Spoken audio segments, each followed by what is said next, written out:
देश में सियासी हलचल तेज है। एक और जहां बिहार में एसआईआर को लेकर कांग्रेस यात्रा निकाल रही है, तो दूसरी ओर राजधानी में एसएससी प्रोटेस्ट को लेकर सियासत छाई हुई है।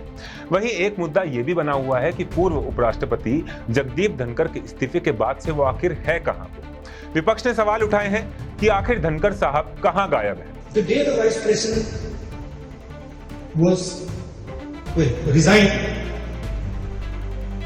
I think Venugopal ji called me and said, vice president is gone. There's a big story about why he resigned. Some of you might know it, some of you might not know it, but there's a story behind it. And then there's a story about why he's in hiding. Why the vice president of India, is in a situation where he cannot say a word. One word. And has to hide. Everyone knows it. Suddenly, the person who used to burst forth in Rajya Sabha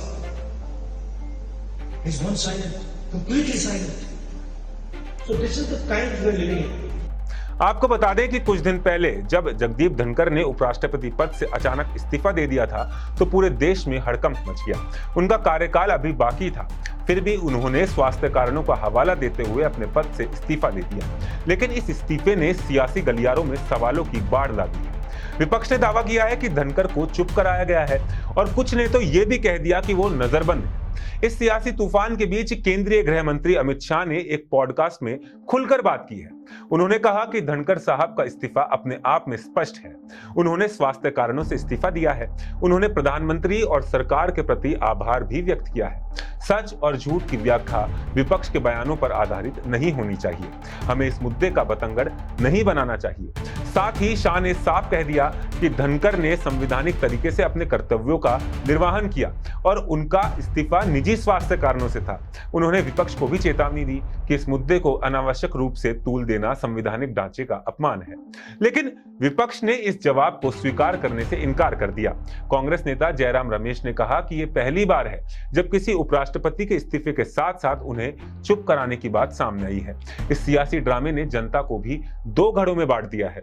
कुछ लोग धनखड़ के इस्तीफे को स्वास्थ्य कारणों से जायज मान रहे हैं, तो कुछ का कहना है कि इसके पीछे कोई बड़ा राज है। वहीं सोशल मीडिया पर भी hashtag where is Dhankhar trend कर रहा है।